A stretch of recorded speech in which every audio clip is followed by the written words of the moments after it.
What's going on, everybody? My name's Gary. This is podcast number 1, The Pilot. With me I have Danny. Today we're going to be discussing a documentary that Danny actually brought to my attention yesterday, actually. So we've been kind of looking into this a little bit further. That documentary is going to be called Missing 411. But before we kind of get into that, I want to bring on Danny, kind of let him give a little bit of background on him, and we'll kind of give the intro. So Danny? Hey Gary, what's up? So, as you were saying yesterday, we kind of got into this this weird story about these missing 411 cases. It's basically David Paulides actually has written a series of books about it and has made some documentaries on it. It's basically about people who go missing in North America, basically most importantly missing in our national forest. And some of these cases are bizarre and strange, and a lot of the people who go missing in the wilderness can be explained to animal predation or injury, dehydration, things like that. But we're going to focus on cases that cannot be easily explained, and I think we'll get into some details here and you'll see what we're talking about. Yeah, absolutely. And before we go through anything, I do want to say that we are by no means experts in the topics that we are discussing. You know, we are just kind of two dudes sitting down, and we just kind of shoot the shit, just kind of talk about some really weird shit. So again, we're not experts in this field. Absolutely not. We're just really fascinated by this documentary and kind of what Dave Paulides is kind of doing with this movement. So Missing 411. Cases of missing hikers, hunters, even children. Man, I mean that's so creepy. No, man, definitely. I remember the first time reading about this and watching the documentaries. It kind of gave me chills up my spine when I saw how many kids, how many people, and hunters, hikers just go missing. Yeah, I mean, it's kind of unnerving, especially with myself living in Colorado. I mean, I'm an avid hiker, love to, be in the outdoors, constantly out there with my girlfriend, my dog, so it's a little scary to kind of think about, just these hikers and even hunters. I mean, like I said, kind of disappearing, just kind of into thin air. Absolutely, and the thing about hunters is you can see kids getting wandering off and getting lost and getting snatched by a mountain lion, whatever it may be. But the fact that some of these hunters are going missing in really strange circumstances, when you consider the fact that they're going in armed and fully prepared for whatever might be waiting for them out there, that's very bizarre. Yeah, no, and that's actually one of the points that I was thinking about too. Is that these guys have the knowledge and the know-how, and also the equipment, let's be honest, to go out there with the intent to kill. Most of them have been doing it for years and years and years, so they know what to do. And I mean, let's face it, most situations, so for a hunter to just go missing, I mean, that's kind of crazy. Yeah, considering, like I said, typically they're either carrying a rifle or bow, some of them carry sidearms, cell phones, GPS, compasses, extra food and water, so by no means should these many hunters go missing, but, they're actually doing in alarming rates, and we'll get into some of these cases that'll make you really wonder, like, what happened to these people. Yeah, no, absolutely, and to kind of coat on what you were just saying too, the technology that we have nowadays, I mean, is absolutely insane. I mean, I can't tell you how many people here in Colorado even, have GPS trackers and avalanche, equipment, specialized for, search and rescue teams, just in case they do get, in an avalanche, caught up in one. So most of these hunters have similar, if not the same technology, to really alert people if they do get into a sticky situation. It's definitely bizarre, and I mean, I'm sure once we get into this first case that we're going to talk about, I mean, there's a wide range of differences within these cases and some similarities, and as we go through them, you'll kind of see like what sticks out, what doesn't, and just kind of give you a feel for what's going on. Yeah, no, 100%. And, just before we dive into this first case, I did want to hit on the point of the clusters that David Paulides has kind of found. He has found a total of 52 clusters, and so he classifies a cluster as being 4 or more cases in any given area. That's a lot of cases. Especially when you look at the map blown up of North America, of how many clusters we have, especially in our national parks. Yeah, no, absolutely, and that's again, that's kind of unnerving. I mean, he even went so far as to kind of get a missing persons report from, the National Park Services to no regard.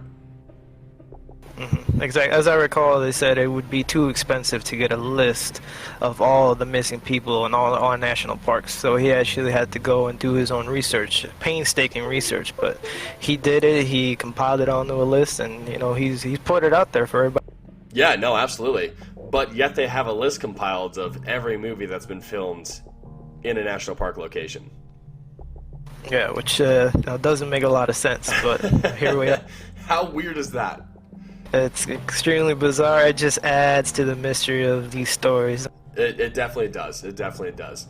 But so without further ado, let's hop into this first case. So this first case is a gentleman from upstate New York, actually, from actually where Dana and I hail, and his name is going to be Tom Messick. So this one happened back in November of 2015, and I just want to put a little disclaimer: this case is still unsolved. So nothing was ever found, to kind of even give the family closure, or anything to that kind of nature. And this case is still unsolved. I mean, that is scary. It's definitely scary, and once we get into the details, and you'll see how effective Tom Messick was as a hunter, how long he's been doing it, and the circumstances he went missing. It just makes you really wonder, what happened to him. Absolutely. So Tom was an 82-year-old hunter, so he was a little on the older side, but again, he grew up hunting. He has been hunting for years and everything like that. The guy was a U.S. Army paratrooper with the 82nd Airborne Division, so he's a badass, man.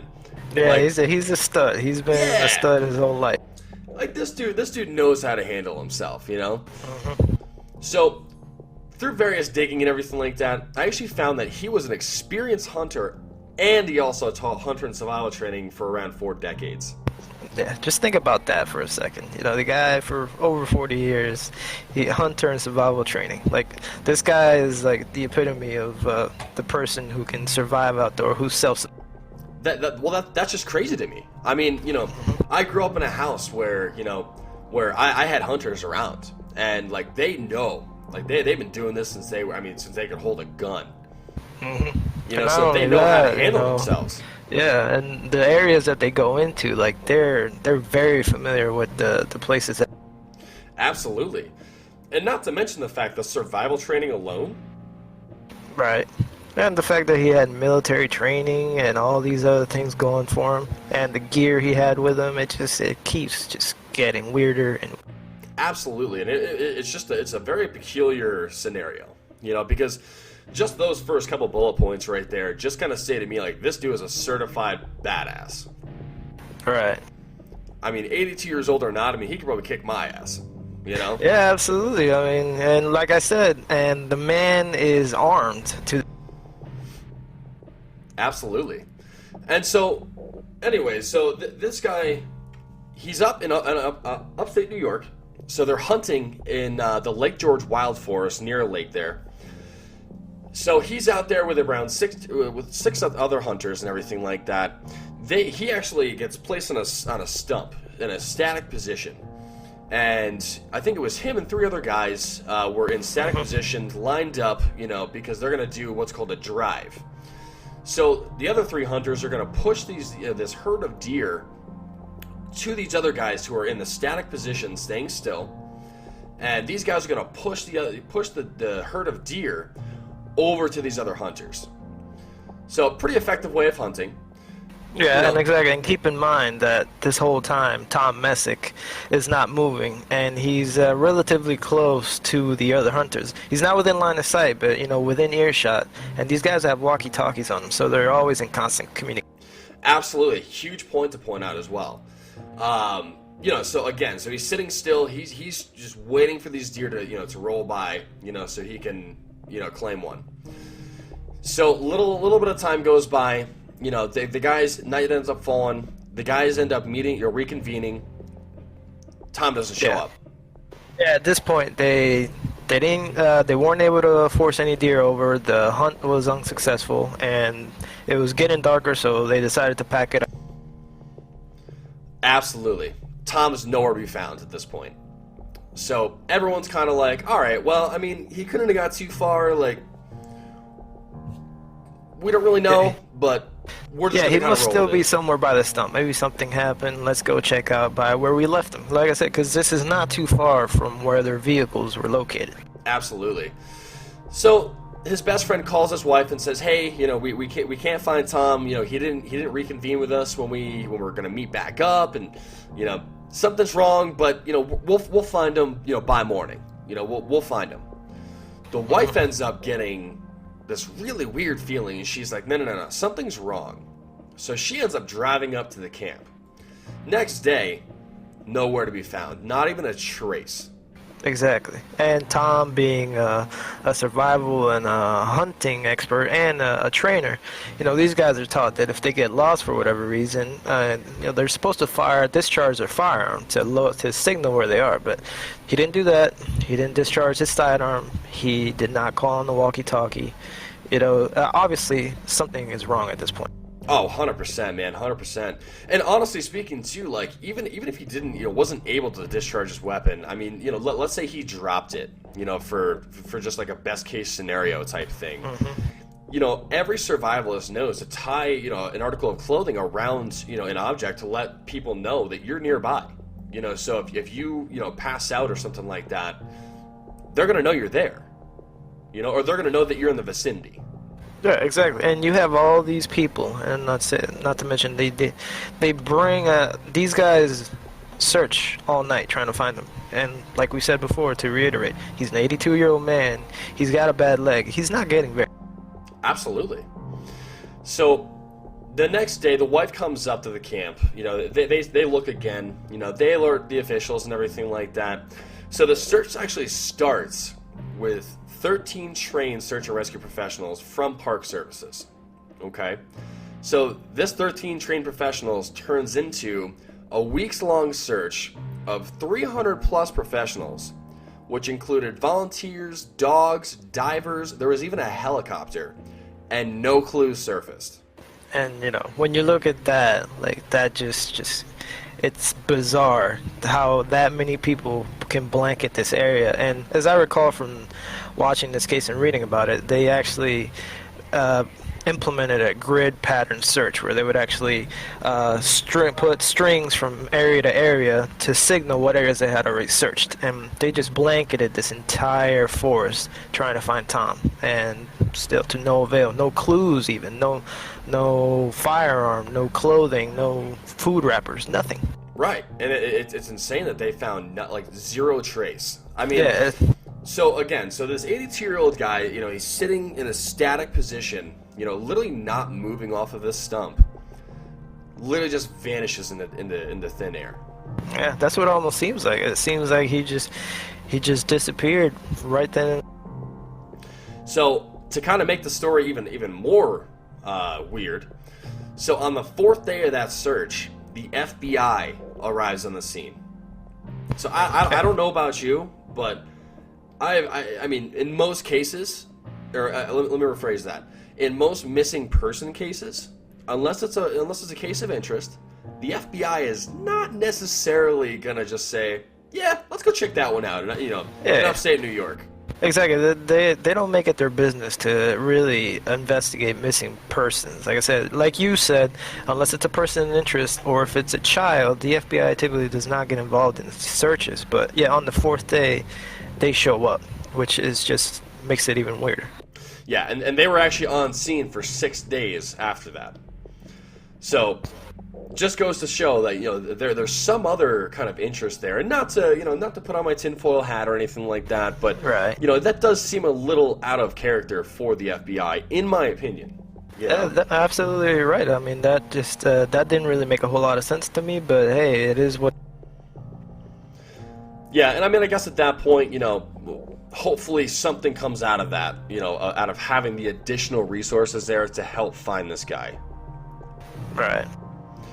But anyway, so the FBI actually, you know, had been there for 6 days. Like I said, Messick's wife had actually talked to the FBI, and they actually said to her, hey, something isn't right, but we don't know what.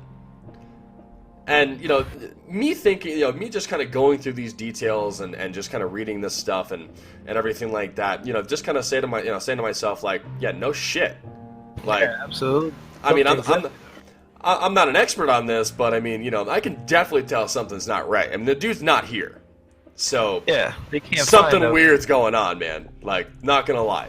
And then not only that, it's weird that they would tell her that, you know, that something's not right. But, no, they didn't find anything. And to add on top of that, I believe they wouldn't share any theories with Messick's wife. No, they absolutely wouldn't. And like, that's another weird part about this is that, you know, well, actually, maybe it's not so weird at all. Because, I mean, if they had no idea what's going on here, they were like, well, you know, we actually don't even have any theories. Well, yeah, no shit, there's no trace of this guy. You know? And to kind of play devil's advocate a little bit, I mean, you know, I mean, I'm not just going to go out there and be like, oh, yeah, your husband was eaten by a bear, apparently. Right, but don't really know. If that but, was the case, like, why wasn't there any trace of him? No blood, no...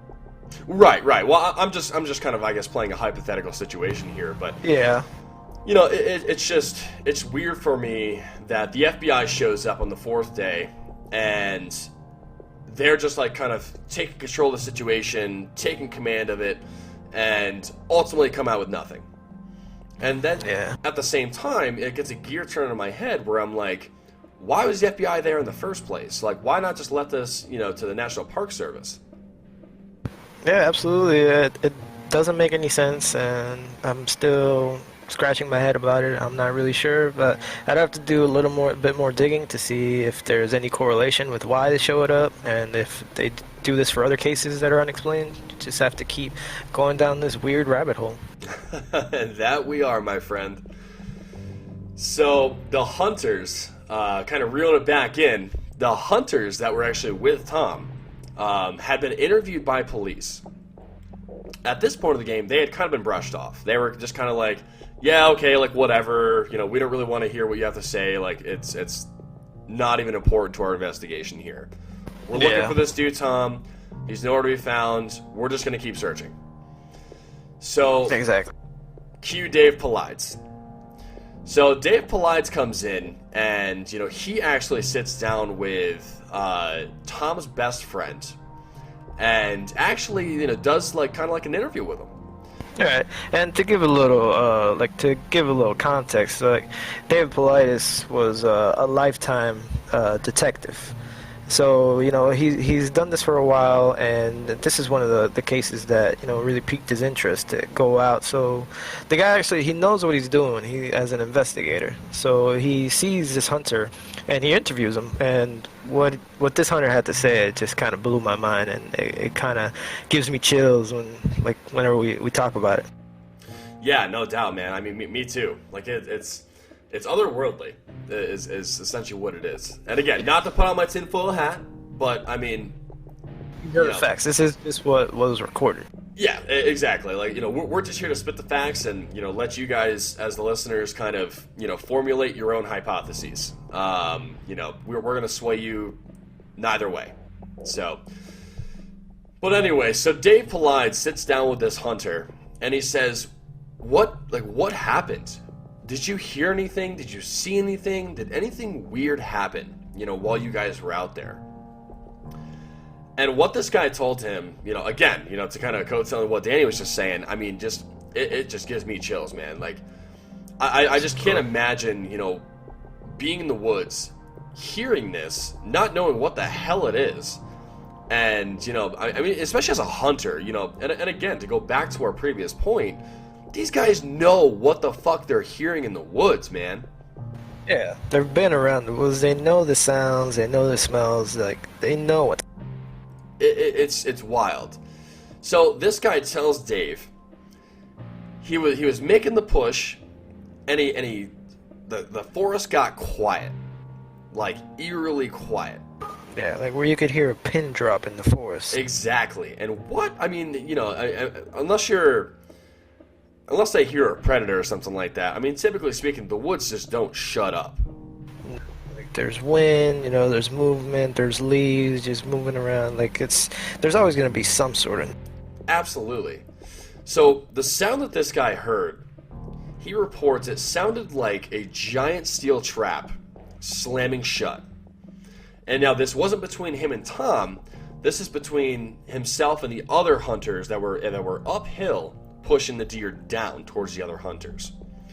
So now, that to me is like a what the fuck, man.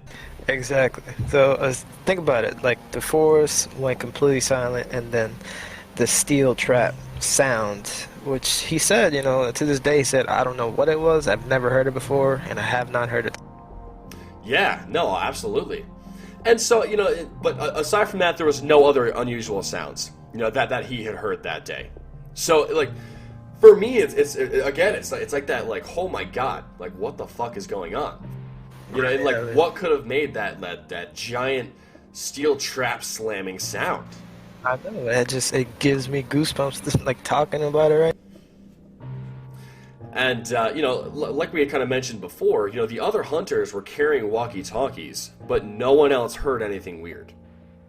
Exactly. And, at this point, nothing over the walkie-talkie was said that was out of context, that was weird. Everything was going according to plan. Yeah, absolutely. And to kind of, I know you touched on this a little earlier, Danny, but Tom had bad knees. The guy was blind in one eye from an accident that happened in his 20s. This guy's not going anywhere. Mm-hmm. And if he is, he's not getting very far. No, I mean, unless he's gonna limp away at light speed or something like that. Which I don't know about you, but if I've got a bum knee, I'm not getting very far. Exactly. And like to just reiterate the fact that he was very close to the vehicles where they came in. If something was wrong, he would hobble back to the vehicles, but he didn't do that. Yeah, absolutely. So this guy's gone. The guy hears the sound. This guy's gone. They meet back up. Nowhere to be found. No evidence of anything of this dude's even presence at this point. No clothing. I mean, just nothing. No footprints. No scent. Nothing. This guy just vanishes. And like we said, the search party did a complete grid search. They blanketed the area, and not a single trace of this man was found. And to this day, so Gary, I don't recall what year did. This was in 2015, so this was 4 years ago at this point. To this day, there still has nothing been found of this man. Well, and to even further that point, they brought in police cadaver dogs. These police cadaver dogs literally found nothing. There was no clues, nothing that these dogs, who are specifically trained to find cadavers, found nothing. Right, and cadaver dogs and search dogs, they're typically pretty efficient. And as we get into some of these cases, you'll see just how these dogs play a role in these searches, and there's some correlation. It just doesn't make any sense how they're not finding anything. No, absolutely. And to me, it's like, it's just insane. I mean, especially with today's technology and today's, just kind of the know-how of finding people and everything like that. And yes, there are situations and scenarios where, people aren't necessarily found until, sometime later, which is extremely unfortunate. But with today's technology, I mean, you would think that we would at least find some sort of clues. Yeah, absolutely. And as we get deeper into some of these, you'll see how the search parties are most of the time pretty ineffective, and doing techniques that are tried and tested, they're not effective in some of these. Right. It's just wild to me. I mean, it gives me goosebumps. And I mean, I'm an avid outdoorsman, and I love hiking. Like I said, I live in Colorado. I mean, the mecca of hiking and outdoor activities and everything like that. And it just gives me chills. Mm-hmm. Yeah, absolutely. And being the fact that you being from Colorado, there are actually a lot of clusters out there that we will eventually get. But going back to Tom, as David Paulides, during his investigation, he interviewed as many people as he could, and obviously the steel trap slamming from testimony from this other hunter is one of the weirdest things about the case. But that just, it kind of leaves us wondering at the end of this, like what happened to Tom? Like, where did he go? Like, what happened here? Yeah. I mean, it can just bring up, I think your imagination can kind of go wild at this point, just kind of hearing all of this, all of these, bullet points and everything like that kind of thrown at you. And, I mean, as a kid, like, our imaginations are super wild. But even as adults, man, like, I'm sitting here, like, and I'm reading about this case and everything, and it's insane. Like, it literally sounds like something out of Predator.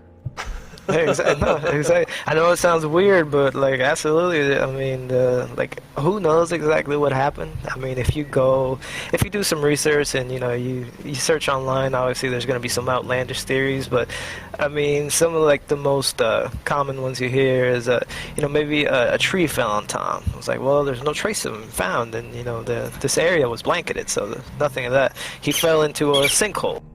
Or, what happened? Was there foul play? Did he get kidnapped? There's just no telling because he's never been found. Well, and to kind of further that point, too, because I actually did read that, that quote-unquote serial killer, idea. And what person is going to go out into the Lake George Wild Forest specifically for an 82-year-old dude, not leave literally no trace, I mean, no scent, no nothing, like zero. Mm-hmm. Go out there, target this 82-year-old dude, kill him, and it'd be the perfect murder. Exactly. And I wish we could chalk it up to the being that, but if a lot of these cases, there's just no explanation for that. It's just they're too perfect. Yeah, no, absolutely. It sounds like Quasi's having a heck of a good time back there, man. Yeah, he is. I'm sorry. But yeah, man. I mean, it's a little wild. And some of the theories out there, about his disappearance and everything like that. I mean, we've got the animal predation. We've got, he may have wandered off and just kind of, maybe, got himself into a position where, that was just not easily accessible. Right. And maybe, unfortunately perished there, like. But there's literally zero trace. Like there were no tracks. There was nothing to find this guy, and this was literally like a day or two after he disappeared. So it's not like there was even time for anything to really shift, to cover up those tracks or anything like that. Right, and to this day, however many years later, people hunt in these forests all the time, in these woods. So like you would think eventually something would be found of him, but I have not seen anything that would point. Right, and honestly speaking, too, like where they were hunting, like they've been hunting these grounds for years. And I don't mean just like like 3 or 4 years. Like they've been on here for like decades. So right. These guys know the land. Like when a hunter goes out, he's got to know the land, man. And if there's anything that I learned from my old man, or I mean, even like my stepdad, like going to hunt and stuff like that, they always knew where they were going, and they always they had a map with them, or in today's day and age, I mean, you're gonna have a GPS phone, you're gonna have some sort of ability to see where you are and to see where not to go. Yeah, that's right. And like I said, we pointed out some of these facts, and you can see just how some of these bullet points are just extremely weird, bizarre, and we're just barely scratching the surface here on a lot of these cases. Oh, 100%, man. I mean, unless we actually went to upstate New York ourselves and tried to do a search, I mean, we're not really going to find too much, and that hasn't already surfaced. Yeah, at this point, it's just assumptions. Like I said, if you look online, if you just the books are called Missing 411. The documentaries are very good. David Paulides, I believe, does a really good job in putting out the facts for you to see them. But it's definitely worth a read if you that sounds interesting. The documentaries are definitely a very good watch. They left me speechless. They're a little bit bone chilling, and myself, enjoying going out the outdoors and hiking, it makes you wonder, like what is out there, and should you be prepared before you go out there? Yeah, and I mean, to that credit too. I mean, especially living in Colorado. I mean, we've got mountain lions. The whole mix of predatory creatures and everything like that. So I mean, you've definitely got to be in the know, about what's out there and everything like that. But it just kind of poses a question for us too. Are there other things out there? And we just don't know. I mean, there's so much terrain out there that's both on land and sea that's unexplored. Absolutely. We find new species. It seems like every day, species that we thought were extinct, they're discovered again. It's just so much unknown out there, and hopefully at some point we can find a logical explanation for these cases, but we might not be able to find a logical explanation. That these are still in the unknown, and it's a wild journey to get into these. Yeah, no, it absolutely is, and so. Before we kind of run out of time here, I want to move into our next case, but it is pretty scary. It's pretty scary stuff. But this next case is actually in my backyard. Scary. Yeah. So this case is about a 3-year-old little boy named Jaryd Atadero. So this is back in October of 1999. Now, this happened northern Colorado, more so by Fort Collins, so it's a little bit further for me. So it's about 35 minutes away, because I'm in Denver. But this little guy went missing in Comanche Peak Wilderness. So the story behind this one is that this father, had taken his 2 kids, his son and his daughter, to a cabin that he owns. And there was a Christian singles group that he was allowing to stay there.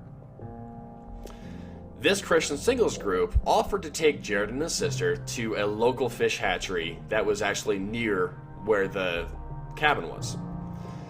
However, and there's a big however there. Yes, definitely a big however. They did not ask the father permission to take them hiking. So, this Christian singles group took Jaryd and his sister to the fish hatchery and then went hiking. Which was a little bit further than where the fish hatchery was. Correct, yeah. So it was a little bit further of where the fish hatchery was, right. So, what's kind of eerie to me is that, per Dave Paulides' research and everything like that, and I watched his videos and kind of did a little bit of digging on my own, and at the beginning of this trail, there are signs that specifically talk about child safety and what to do if you get separated from your group. Right. That to me is really scary. Like that's just creepy. To be honest with you. Yeah, absolutely. I mean, obviously, you're going to have kids on the trail, and a lot of these cases, people are concerned about, especially in Colorado. You've got mountain lions, you've got bears, and the terrain is unforgiving, so you definitely have to be careful. Yeah, no, you absolutely do. And honestly speaking, like most kids that are born here in Colorado are really raised, from a young age. How to be in the wilderness, like how to react, what to do, what not to do. So it's a norm. It's a normalcy. But Jaryd, being as young as he is, he's definitely he ran into some trouble on that trail. Yeah, no, absolutely. So the way that the reports go is that this Christian, singles group, they go on this hike with the 2 kids. And at this point in the game, I don't even know where the sister is, to be honest with you. I was kind of thinking about that. Why weren't they together?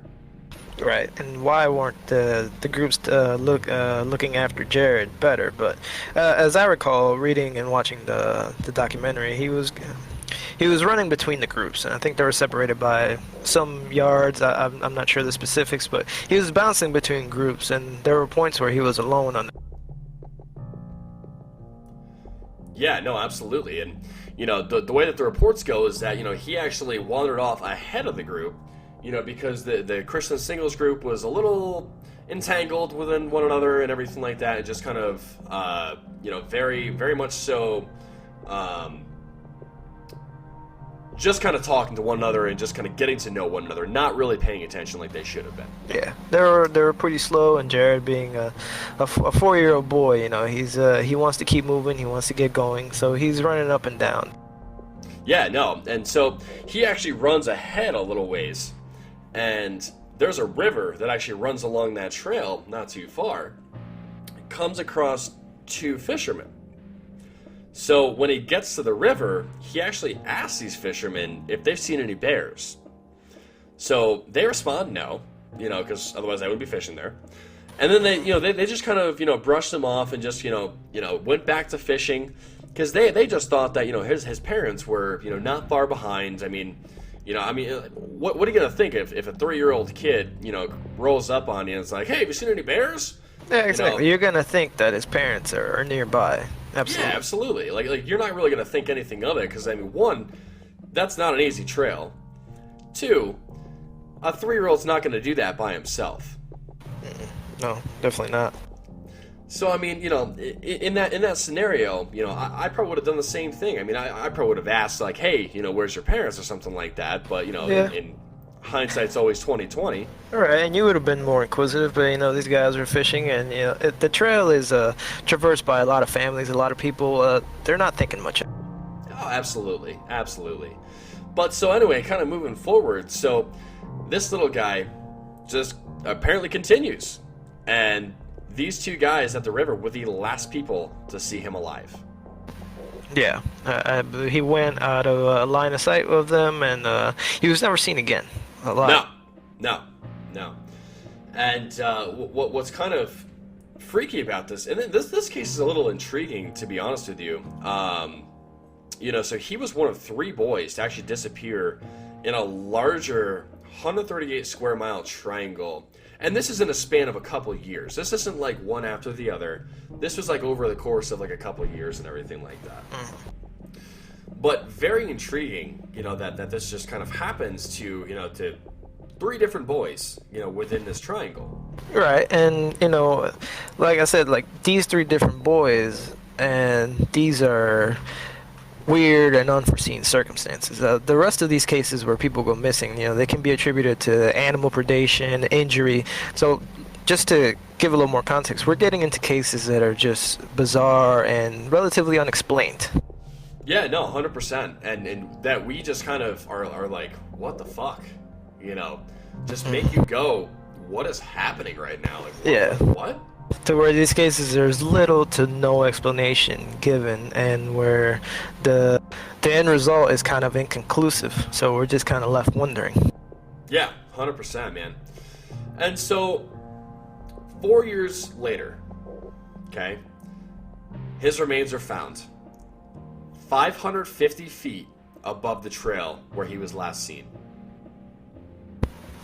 Yeah, weird. And if you actually do a little research and you look into where this place was, if you actually watch a documentary, they'll give you an overview of the area, and 550 feet above that's pretty high. And when you look at the trail to get up there, you essentially have to get on all fours and kind of climb up here. So a 4-year-old boy is not climbing up here by himself.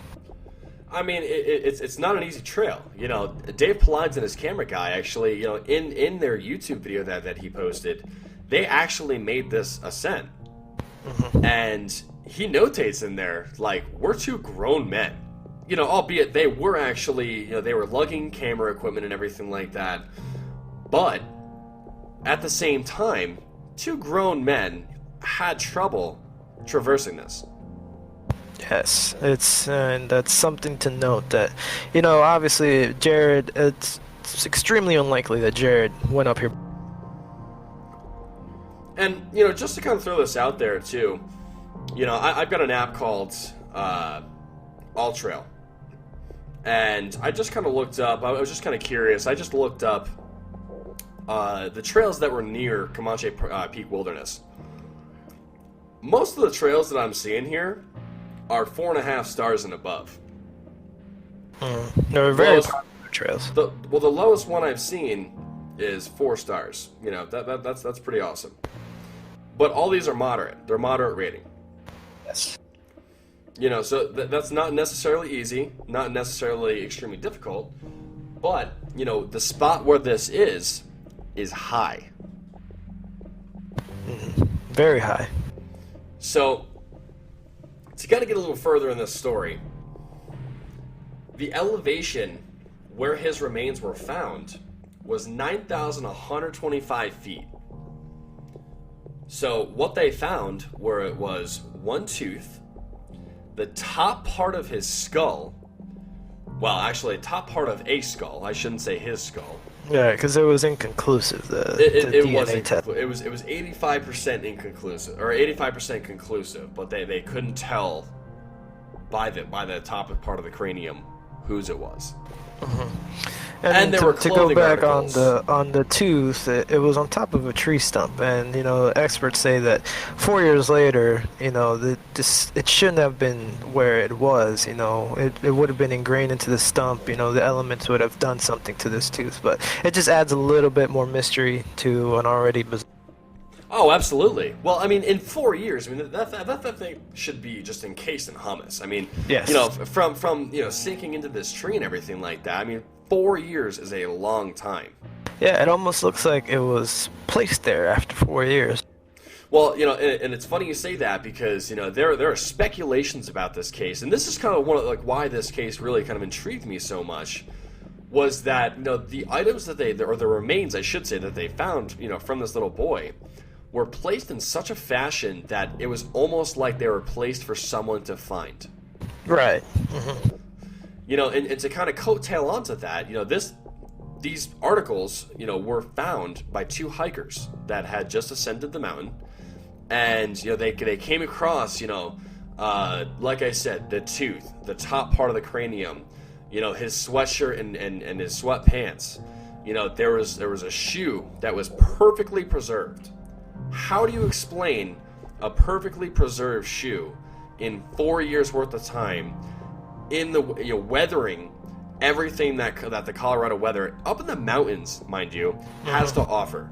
Yeah, that part was definitely bizarre to me, and the fact is that at this elevation, 4 years, everything should have been pretty degraded, and the clothes were we can get into that, was pretty degraded itself, but the shoe almost seemed like it was encased in time because the sun exposure, no radiation really faded this thing. Perfectly preserved. Yeah, it's so weird.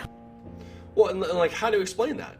And then to kind of put it out there as well, the clothing articles, so the sweatshirt and the sweatpants, they were both turned inside out. Yeah, almost like they were pulled off. Right. And the sweatpants actually had, one of the legs was actually missing off of it, so it was ripped off. Right. And looking at all these articles of clothing, and I believe the determination of death that they were giving, I think the experts were telling Jaryd's father was this looks like an animal predation case, a mountain. And right. Looking at the articles of clothing, it didn't make a whole lot of sense. No, there's no evidence to support that at all. Because Jaryd's father ultimately brought up some mountain lion experts to look at the area, to look at the evidence, and they all tell him, this was not a mountain lion because a mountain lion attacks the neck and belly area, and on his sweatshirt there was no blood, not a speck of blood. Not even any rips. Right. or slices, I guess, for that case, so. Yeah. There was literally no evidence, to notate a mountain lion. Got this kid, dragged him up 550 feet above the trail. But mind you, this was the expert opinion from the sheriff's department. This is what they told Jaryd's father. And think about it. Think about this. If at some point during the trail a mountain lion would have grabbed Jaryd, there would be blood left of it. There would be blood on his clothing. It'd be, if that was the case, this case would be easily explained, and we wouldn't even be talking. Yeah, no, absolutely. Well, just recently, a couple months back, there was a mountain lion, attack here in Colorado, and I think it was actually in Fort Collins.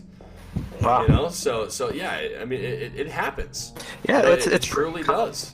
And like I said, a lot of these cases can be attributed to animal predation, but looking at these cases, we're not talking about that. No, because most of the situations that we have and we're discussing here, you know, there's zero evidence that points to, you know, the fact of animal predation or anything like that. And, you know, that's what makes these so intriguing. You know, I know I can talk for you here, you know, so intriguing to both of us. I mean, it's insane. Yeah. Like, the fact that the cranium was the way it was, the tooth, the clothing, the shoe, like that one, it sounds a lot more like foul play, but you know, what exactly? You know, what happened to Jaryd? Yeah, no, absolutely. And to kind of touch onto the mountain lion point a bit, you know, if I may, you know, if he was killed by a mountain lion, you know, as soon as he turned the corner from those fishermen, don't you think that they would have heard something, at least rustling? You know, I mean, even if this mountain lion, you know, grabbed him by the neck, you know, instant kill, you know, which is completely out of character for them, you know, they would hear something. Yeah, and I mean, and even if we got into the search and rescue, the search dogs, you know, they found no trail. Right. There was zero remains. Up until that point of 4 years later. Yeah, and it's extremely bizarre. It's just one of these cases where, you know, it just leaves you wondering. And like we said earlier, like there's just a massive list of these unexplained cases throughout North America. They're spookier. Some of them are more bizarre. These are just a couple that we decided to touch. Well, and to kind of you know, kind of get back to this current case, you know, to kind of poke the bear a little bit. You know, I did a little bit of further digging into this, and you know, I don't know how credible, you know, these articles are, or, you know, some of the claims here, you know, I mean, it could be true, it could be false. I don't know. This is solely what I've found, you know, in doing the research in this case. Right. You know, looking further into it, you know, Alan, who is the father, he actually believes that the investigation was botched. Like, he believes that he was being steered in a different direction than the direction of finding his son, or finding out what happened to his son. Yeah, which adds a little bit more element of mystery. And, you know, as we go deeper into some of these other cases, you'll see that this is actually pretty common in these search and rescue procedures, where there's just some things that just didn't make a whole lot of sense when they were in the middle. Yeah, no, 100%.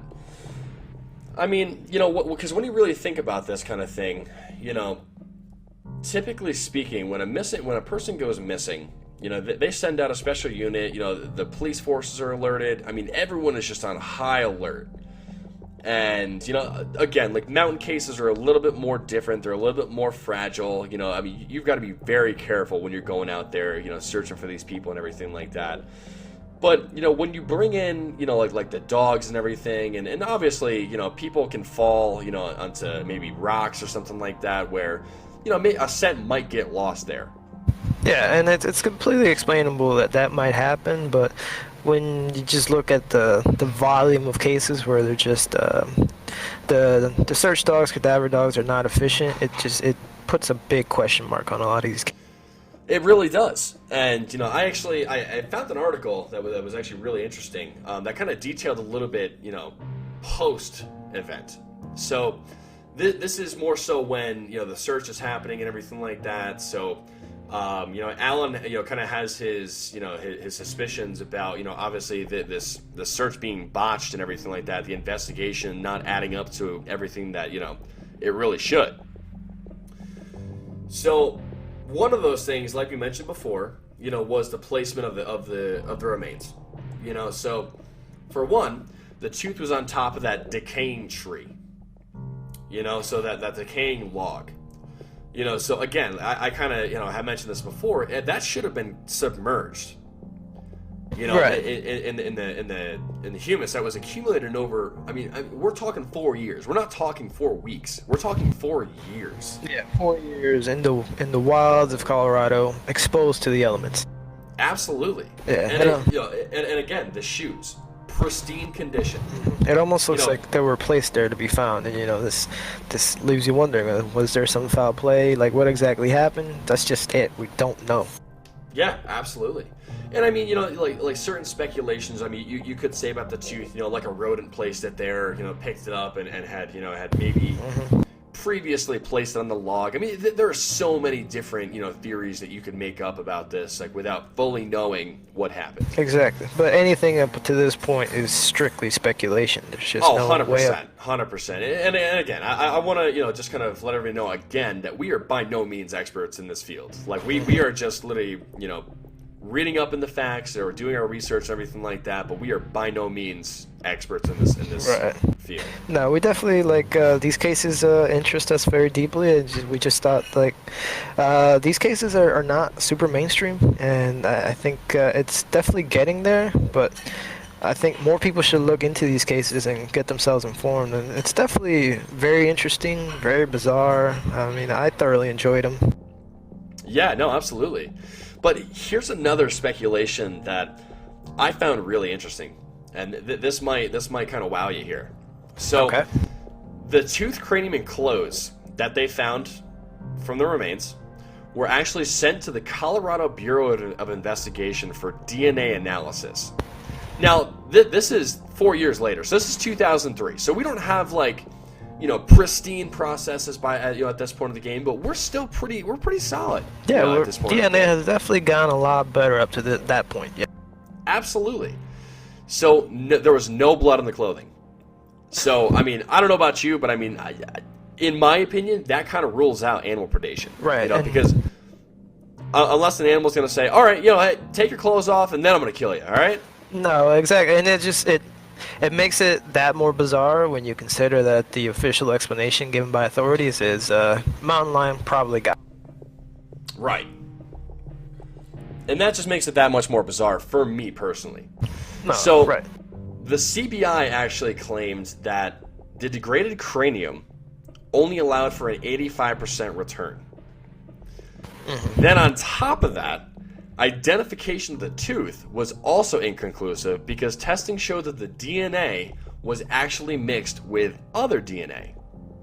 Right, and that could have been negligence from the DNA lab. It could have been many things, or what could have been. It's weird to say.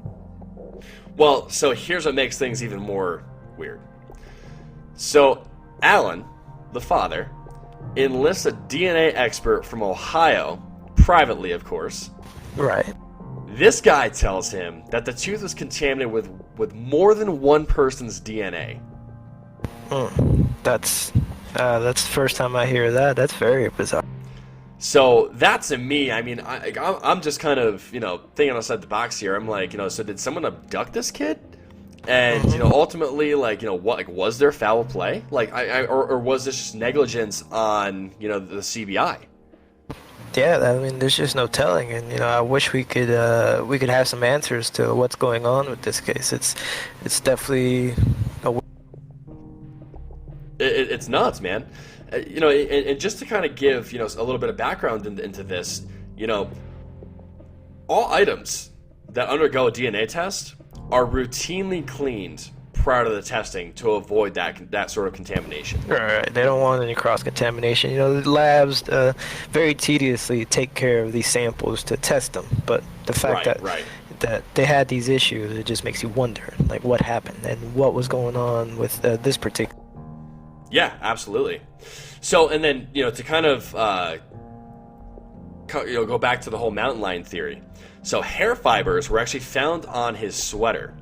They were analyzed. No test results were ever released. All they told Alan was that the hairs were non-human, not a mountain lion, but you shouldn't worry about it.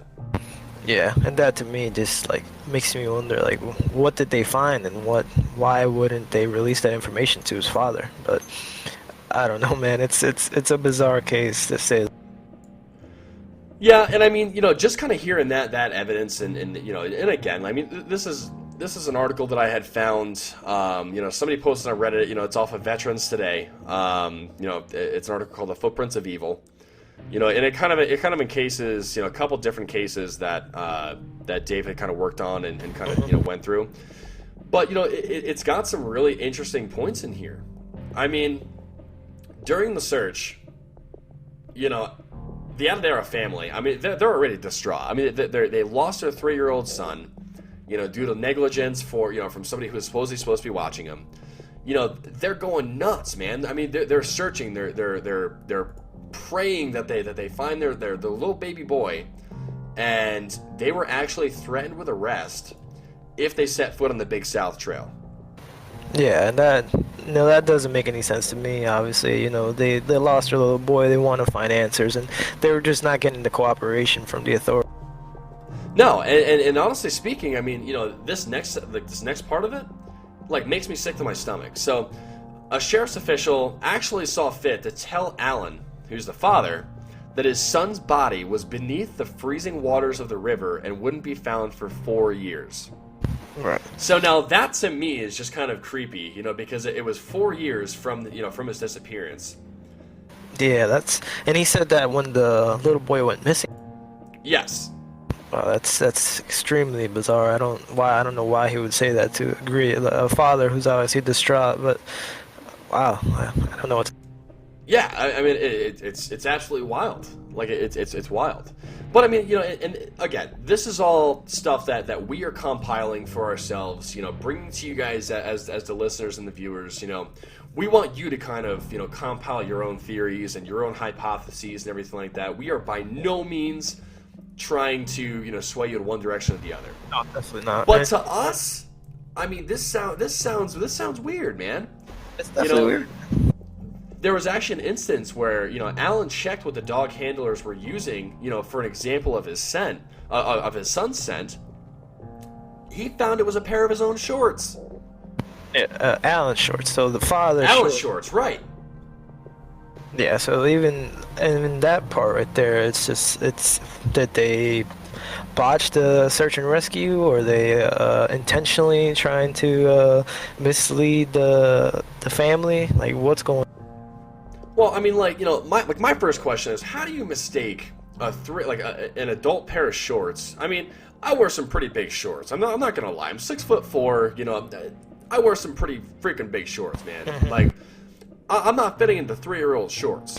No, definitely not. And they definitely should have known that. And that's just another part of this case where does it mean there was foul play here?